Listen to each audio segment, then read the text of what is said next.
Oke guys, masih bersama gua, masih host yang kemarin, cuman ganti pala doang, ini kemarin menggondrong.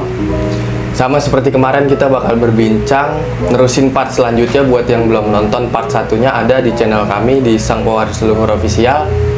Pokoknya hari ini kita bakal ngelanjutin di part 2, kita bakal lebih jelas, lebih detail mengenai kronologi atau ceritanya dari Bang Diki. Kebetulan juga kita kedatangan satu tamu. Pokoknya jangan kemana-mana setelah pesan-pesan yang berikut ini.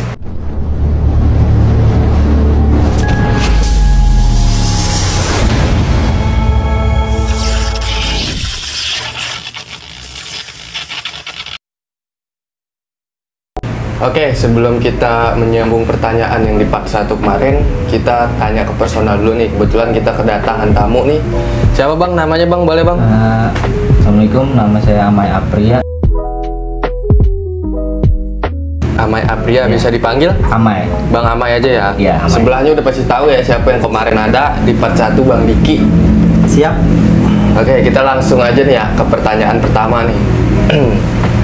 Ini buat Bang Diki sendiri nih, kesibukan sehari-hari ini apa nih Bang? Kesibukan saya sehari-hari, kebetulan saya kerja juga sebagai keamanan di salah satu kantor. Kebetulan itu masih punya keluarga. Kebetulan saya yang kerja di sana sebagai keamanannya. Kalau buat Bang Umay nih, kesibukan sehari-hari ini apa nih? Alhamdulillah saya kerja sekarang. Kerja? Iya. Ya. Oke, kita pertanyaan pertama nih. Buat Bang Diki sama Bang Umay nih, dari abang ini pernah ngerasain gak sih titik terendah dalam hidup nih Bang? Ya, saya pernah ngerasain titik terendah dalam hidup saya ketika almarhum nenek saya meninggal ya. Yeah. Kebetulan memang beliau yang mengurus saya dari saya lahir gitu kan. Jadi emang benar-benar dari kecil ya? Dari kecil memang yang bantu mama saya mengurus saya adalah nenek saya gitu. Yeah. Nah itu yang saya benar-benar merasa kehilangan. Kakek saya meninggal, nenek saya meninggal gitu. Yang paling drop pada saat ketika nenek saya meninggal. Ya karena memang ngerasain bener-bener dirawat dari kecil. Iya gitu, karena memang saya benar-benar dimanja sama almarhum kakek, nenek benar-benar dimanja gitu. Jadi ketika kakek saya meninggal itu, saya sempat ngedrop itu seminggu gitu kan, nggak males ngapa-ngapain gitu. Pas kehilangan nenek itu hampir sebulan saya lah ngedrop gitu kan, nggak mau ngapa-ngapain, males gitu. Emang tiap hari nangis gitu, tiap malam nangis, inget nenek terus kan gitu. Alhamdulillah teman-teman keluarga pada support saya terus kan gitu. Ayo Diki, kamu jangan begini terus gitu. Kalau kamu begini terus juga almarhum nenek sama kakek di sana juga ngeliat kamu bakalan sedih. Ya, betul. Oke, kalau buat Bang Umay nih, pernah ada di titik terendah nggak nih Bang? Pernah Bang. Boleh Bang, ceritain Bang. Nah, titik terendah itu di saat kita berjuang mati-matian belain seseorang, orang itu berjuang buat matiin kita Bang. Bang. Nah sekarang pencapaian yang paling dibanggakan sama abang ataupun orang terdekat nih, boleh dari Bang Diki. Pencapaian saya ya yang paling saat ini yang benar-benar saya rasakan, saya bangga, saya senang karena saya bisa. Pertama saya bisa menikah, saya bisa punya anak. Alhamdulillah memang saya ingin punya anak perempuan dan Allah kasih anak saya perempuan. Alhamdulillah itu yang benar-benar membuat saya merasa senang, bangga, bersyukur juga. Yang selalu membuat saya semangat terus gitu. Ketika saya pulang kerja saya capek, lelah dengan banyak masalah, ketika nyampe rumah ngeliat anak saya, istri saya, alhamdulillah di situ benar-benar saya merasa ya, capeknya pun terbayar lah ya. Terbayar di situ ketika saya capek, saya pulang lihat anak istri saya gitu kan, ngeliat saya pulang, nyambut saya gitu kan, ayah pulang, di situ saya merasa benar-benar punya semangat baru lagi, rasa capek saya hilang. Nah kalau buat Bang Umay nih, titik pencapaian tertinggi yang membanggakan buat Bang Umay atau orang terdekat, boleh Bang? Memiliki keluarga baru Bang. Iya, bisa bertambah ya satu teman, saudara. Betul. Oke, kita kembali ke topik yang sebelumnya di part 1 udah kita perbincangkan nih. Soalnya ada juga nih di komentar nih dia nih komen katanya ceritanya berbelit nih Bang, kurang jelas. Mungkin dari Bang Diki boleh diceritain ulang kronologinya biar yang komen nih terjawab. Kronologi dari awal nih ya? Betul, dari awal. Jadi kalau kronologi dari awal adalah karena masalah omongan gitu kan, ada peribahasa mulutmu harimaumu. Betul. Karena dari pihak sana itu sempat ada omongan yang negatif terhadap kita, karena kita kan waktu itu kegiatan kita pengajian di sini kan, gabung dengan warga, dengan murid-murid dari pesantren, dari Kesultanan Banten, sempat ada kata-kata sesat, pengajian sesat gitu lah. Ada yang ngompor-ngompori ya. Disitulah awal mulanya nih gitu. Karena kan kita dipandang warga alhamdulillah baik gitu kan, jadi warga seneng gitu kan, ayo kita ngaji bareng-bareng. Permasalahannya itu. Oh, jadi emang dari salah satu dari pihak sana ada yang menjelek-jelekan istilahnya. Gitu. Ya. Akhirnya terjadilah itu chaos itu kan. Nah, pada saat kejadian kita diserang 200 orang itu di salah satu rumah teman kita kan, itu memang kita udah sepakat gitu kan.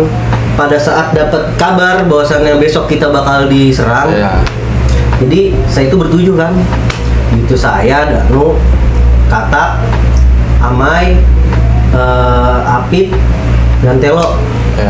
Nah, jadi kita udah sepakat nih, saya sama Danu yang jaga pintu, sisanya mereka itu Katak dan Amai dan kawan-kawan itu di dalam rumah. Karena di dalam rumah itu kan ada 3 perempuan, 2 dewasa, 1 anak. Nah, kita udah sepakat gitu kan, biar saya yang dulu yang nahan nih. Sempat ada 5-10 orang yang bolak-balik masuk ke dalam rumah tuh. Nah, sampai saya bilang sama teman saya si Danu, "Bang, duduk dulu. Kita jelasin masalahnya, kita duduk dulu sembari ngopi." Berarti abang nih masih sempat buat komunikasi dengan baik lah. Iya, dengan baik. Mereka teriak-teriak segala macam kan, gitu. Kenapa saya bilang bisa sampai sekitar 200 orang? Bukan saya ngomong, itu warga yang berbicara. Karena dari ujung gang itu, pintu masuk gang itu penuh. Ya pokoknya kisaran 200 orang. Iya, kita juga nggak mungkin. Warga. Ya, betul. Bukannya saya sempat ada yang komen kan, dari mana bisa tuh 200 orang? Itu saya jelasin karena warga yang berbicara. Betul. Nah, ketika memang kita waktu itu udah hampir nggak bisa nahan emosi, karena kita udah baik-baik komunikasi dengan segala macam, mereka tetap ngotot. Udah, kita udah mau siap nih, kita udahlah kita pecahin aja di sini perangnya gitu kan. Ada warga yang ngontek Polsek Sawangan. Betul, kejadian itu di Bojong Sari, masih masuk hukum Polsek Sawangan. Jadi salah satu warga ada yang melapor ke ada warga yang melapor, entah warga entah RT gitu kan. Datanglah nih polisi beserta langsung Kapolsek. Jadi disuruh bubar. Akhirnya saya sama Danu itu ditangkap nih, dibawa ke Polsek Sawangan. Kapolsek langsung yang nangkap saya sama Danu. Kebetulan Kapolsek itu, beliau itu saya lupa namanya ya, itu baru menjabat 3 hari. Baru banget ya. Baru menjabat. Jadi di situ udah sepakat 2 orang dari pihak kita, 2 orang dari pihak sana. Ya buat nyari titik temunya lah ya. Ketika saya mau dibawa itu saya udah di dalam kantor polisi. Nah, mereka datang bukan 2 orang, tapi 3 mobil. Waduh. Nah, sempat ada intimidasi kan dari pihak mereka segala macem. Yaudah, akhirnya dari mereka yang rame-rame di polsek, harusnya 2 orang, malah mereka datang 3 mobil. Akhirnya saya ngubungin anak-anak juga kan, ini nggak kondusif nih, nggak sesuai komitmen prosedur juga. Gitu kan. Akhirnya anak-anak dari mereka yang banyak di polsek, akhirnya mereka yang ketutup sama teman-teman kita kan. Tuh, sampai Kapolsek ngomong ke saya gitu, ke saya Madanu, "Bang, saya minta nih jangan sampai ada pecah perang ya, tawuran di wilayah hukum saya, karena saya baru 3 hari menjabat nih. Apabila terjadi perang di wilayah hukum saya bisa dicopot bang, dipindahin. Otomatis tercoreng lah nama. Nah, sedangkan di Polsek itu lagi prasmanan. Lagi prasmanan tuh di Polsek kan. Nah, akhirnya kita sepakat ya Pak, dari pihak kami nggak akan berbuat hal negatif, tidak akan berbuat hal anarkis, asalkan kita komitmen. Dari pihak saya komitmen, pihak mereka komitmen, Bapak pun menjaga keamanan kita nih. Ada perjanjian dari masing-masing kubu. Nah, akhirnya jam 1 malam itu kita tunjukin nih bahwasan bukti sebelumnya kita udah damai. Sebelumnya kita udah damai. Nah, cuman bukti kita udah damai itu dengan hitam putih di atas materai itu nggak kita tunjukin pada saat mereka itu nyerang kita, karena apa? Percuma. Betul. Jadi bukti itu kita tunjukin ketika pas kita di polsek, baru kita tunjukin bukti itu. Jadi akhirnya kita sepakat damai itu di polsek, tidak ada gesekan lagi segala macem kan. Akhirnya saya tanda tangan tuh kan, saya Danu beserta pihak mereka, kita tanda tangan di polsek, disaksiin oleh Kapolsek. Babinsa, Babin Kamtipnas, Lurah, Camat disaksiin bahwasanya kita damai. Semua tuh ya. Iya, jadi saya itu ditahan dari jam 6 sore sampai jam 1 malam saya baru bisa pulang. Iya iya. Jadi yang ditahan nih malah saya sama si Danu, itu berdua. Jadi mereka mah nggak ada yang ditahan. Tapi posisi Bang Umay ada di lokasi ya sebelumnya. Iya, di lokasi. Cuman yang dibawa Abang sama Bang Danu. Iya, karena kan pada saat itu di depan soalnya. polisi bertanya kan, siapa yang tanggung jawab di sini? Saya langsung refleks sama Danu. Iya. Kami berdua apa yang tanggung jawab di sini? Itu kami yang dituakan di sini, kami yang bertanggung jawab.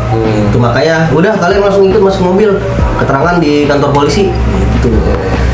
Ini attention juga nih ya. Ini cuman sebuah cerita atau pengalaman, bukan buat menjelekan atau menjatuhkan salah satu pihak. Betul ya Bang ya? Betul.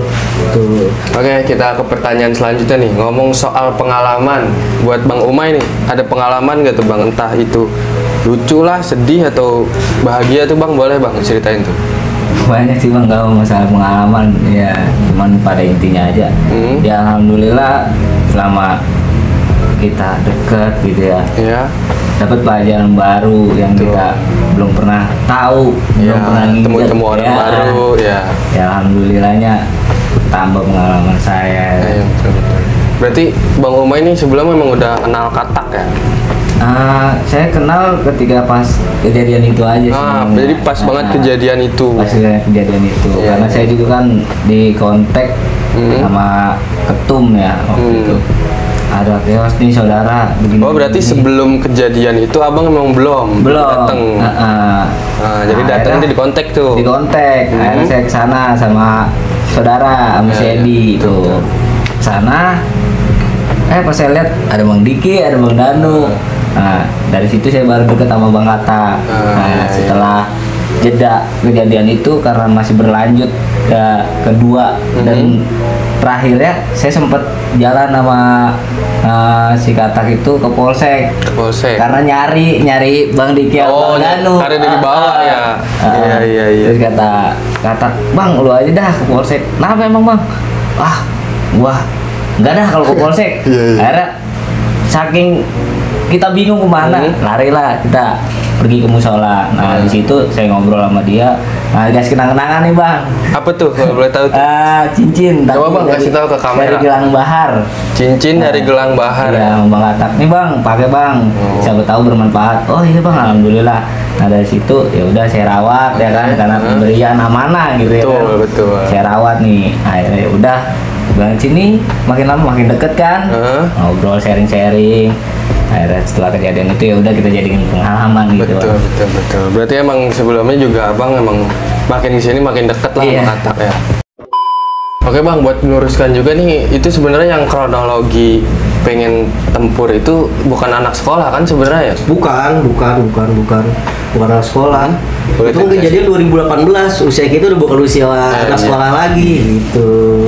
Jadi kita ribut waktu itu dengan ormas. Salah gitu. Satu ormas gitu. Jadi bukan ribut antar sekolah atau apapun, bukan. Jadi ribut dengan ormas gitu. Dan saya terima kasih nih ada yang komen ini hanya untuk dikenang, bukan untuk diulang. Betul. Saya benar-benar terima kasih yang udah komen seperti itu. Itu benar. Jadi kita hanya untuk mengenang gitu kan pengalaman kita berbagi cerita gitu kan. Emang ini cerita yang real, bukan cerita yang kita ada-ada, kita bukan pendongeng handal lah ya. Iya, kita ini real gitu. Kalaupun dicek ke Polsek Sawangan yang sekarang udah berubah menjadi Polsek Bojongsari, data kita masih ada kok. Masih ada. Gitu. Jadi memang cerita yang nyata gitu, nggak ada yang kita lebihkan. Gitu nggak ada. Ya pokoknya ini hanya sekedar pengalaman lah ya. Ya biar kalian tuh nggak ngelakuin hal yang sama atau yang bukan untuk pamer juga Bang. Oke nih buat Bang Diki lagi nih, selain kerja tadi di keamanan ya? Iya. Selain di luar itu ada kesibukan apa lagi tuh Bang? Ada. Jadi sebelum saya kerja sebagai keamanan, itu saya dengan Danu itu debt collector. Nah, debt collector. Saya bagian penagihan di salah satu leasing. Itu saya menagih tunggakan mobil. Wah, mobil langsung ya, bukan motor lagi, udah main. Mobil. Iya. Gitu. Jadi saya mulai debt collector itu dengan Danu itu dari 2016 akhir. Cuman karena pandemi ini kita udah nggak nagih gitu karena emang penagihan nggak Iya, keluar betul. gitu. Berarti abang nih sebenarnya sama Bang Danu tuh emang udah deket lama ya? Udah lama gitu, udah lama dari 2016 gitu. Iya. Ini kalau buat Bang Umay ini emang kenal Bang Diki tuh dari mana tuh Bang? Dari kejadian itu juga. Dari kejadian itu juga tapi sama. sebelumnya kita tuh rapet itu sama Bang Diki ya, sempet ada cerita lucu Iya. juga yang Boleh kita tuh, nyari-nyari boleh. mobil. Oh iya. Iya, kita nyari-nyari Boleh. mobil. Dari mobil. Iya, benar. Dari mobil. Kita sampai janjian berjam-jam nungguin. Dan Jadi, mana? ada salah satu orang tua kita juga gitu, Ya. kan. Jadi sepupunya dia itu mobilnya dipakai oleh orang tuanya. Heeh. Tapi sama orang tuanya digadaikan, nah nggak dibayar-bayar gitu kan, Ya. orang tuanya menghilang, mobil nggak jelas, jadi tagih leasing terus kan, karena kebetulan emang itu bidang kita Ya. gitu kan, akhirnya kita kasih solusi, tanya aja nih mobil terakhir kelihatan di mana gitu kan sama Matel, Ya. kelihatan bang di Pamulang Cisauk gitu kan, akhirnya ya saya bilang sama Mai, coba tungguin di Pamulang 2 nih, kelihatan di Pamulang 2 kan, ditungguin sama dia nih, kebetulan istri saya waktu itu lagi hamil juga, lagi hamil 7 bulan. Akhirnya kelihatan mobil kan, siapa yang ngontek bang, mobil kelihatan nih, udah ikutin Mai, ntar gue nyusul gitu kan. Akhirnya saya nyusul kan, di sini bang gitu kan. Akhirnya dapat nih posisi mobil ya kan. Saya temuin tuh kan yang pegang mobil gitu. Jadi mobil ini kan utang piutang dijaminkan gitu. Tapi akhirnya abang tarik ya? Akhirnya itu kita selesaikan secara kekeluargaan itu dari pihak si atas nama ini dengan yang megang mobil sebagai jaminan gitu. Yang penting kita cuma nyari keberadaan unit di mana, Iya. dapat udah, Iya, itu iya. kita hanya bantu Luruskan lah ya. Oke nih Bang, ada pesan-pesan nggak nih Bang buat penonton nih? Boleh dari Bang Diki nih, pesan-pesannya apa tuh?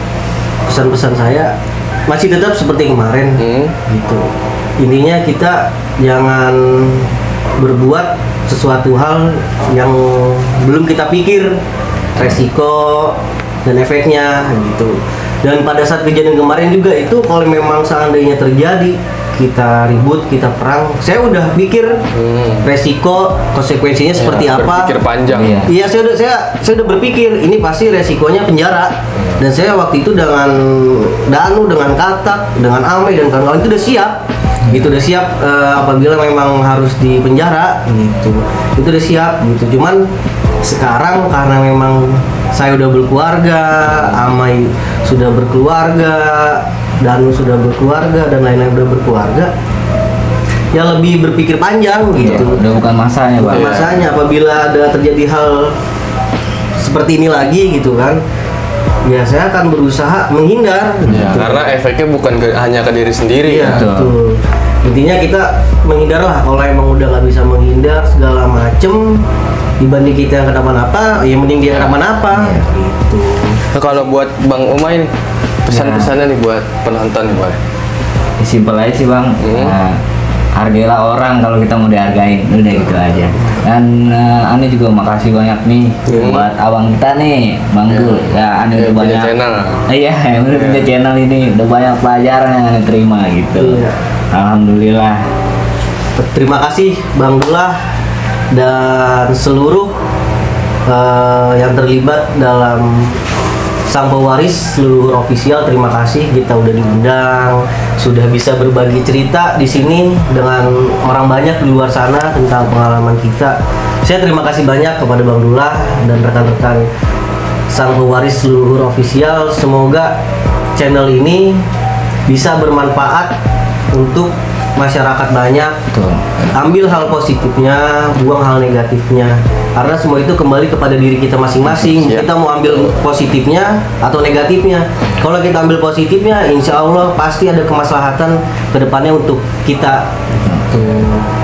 Dan semoga channel ini makin berkembang. Amin ya robbal alamin. Amin amin amin.